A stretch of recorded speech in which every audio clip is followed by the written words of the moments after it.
the job guarantee program from the point of view of my local council, and they would be delighted to employ people with a minimum wage, for instance, to clean up the parks, or they're currently claiming they can't afford, they're asking for volunteers now to clean up the parks.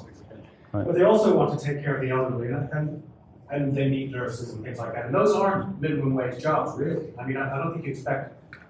I mean, I don't like the idea of being taken care of by someone. Oh, absolutely. It's more of a skill job. Right, so absolutely. That's another part of the story. And also climate change. I mean, yes, we want to build new batteries and things, but those aren't really minimum wage jobs. Those are, and so we like. So there's another part of the story. I mean, the JG would go so far into, yes, it supports the bottom. Absolutely. But if you want to tell the local council they want librarians, that's another one that they can't afford.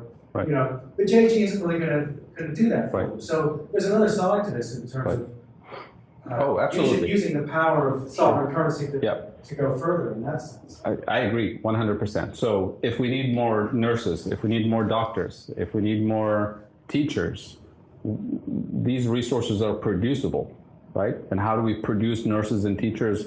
We can import them through immigration, or we can invest in education and produce those skilled resources. So the job guarantee is not designed to be guaranteeing jobs at the top of the skill sets. It's designed for the group that was defined as unemployable. So the long-term unemployed is designed to be the employer of last resort, right? So it's not a silver bullet to solving all of society's problem, but once we recognize the financial sovereignty of the state and its financial capabilities, then they can't tell us that we can't afford to invest in medical schools and training for nurses and educational, and we can't afford to pay nurses a decent wage. We can't afford to pay teachers a decent wage. So we start shifting the narrative. In terms of the job guarantee workers, even though the job guarantee would be available to a nurse who loses their job, right? But most likely a nurse will find another job very quickly. An engineer will find a job very quickly. An investment banker will find a job very quickly. But we're talking about the unemployment population that tends to get stuck throughout the business cycle at the bottom of the labor market. That's really where we can lift the minimum level of the minimum quality of life for everybody and guarantee a decent quality of life. It has to be dignified work too. So it's not just cleaning up the parks.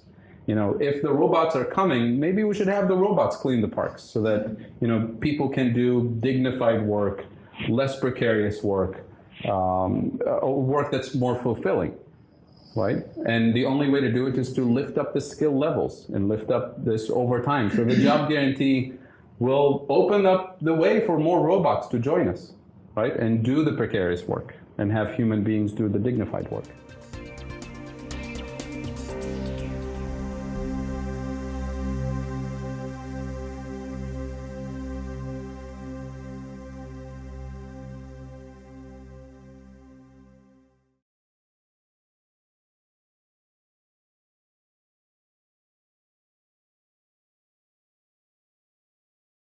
Right. Hello, my name is Mary. How would you treat the residue of people who wouldn't want to take up a job? So those who opt not to take the job. Well, as of right now, those individuals are not even classified as unemployed or inactive. They're just out of the labor force by choice, right?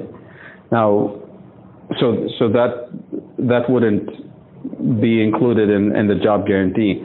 But if you're referring to individuals who have job seekers allowance, for example, at a minimum, right? But those are for job seekers, right? Those individuals will show up and ask for a job. But in the U.S., you hear this reference to a lot of quote unquote lazy people who just don't want to work, right? Which is mostly a myth.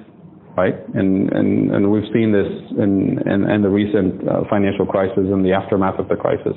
But if you're talking about individuals who show up to work and then they happen to be a drug addict or alcoholic or have mental health issues and can't show up on time and they shouldn't be working, then one of the things that a lot of the job guarantee literature talks about is taking people as they are, where they are, and identifying what are the issues. And then you realize you have a public health issue because we treat drug addiction and alcohol addiction as a crime when it's a cry for help from a public health perspective. So investing in those resources, including job guarantee, counseling services, is extremely important. And there'll be less and less need for that over time, but at least in the beginning, it's got to be an important component, because we can't just give up on people, and that's important.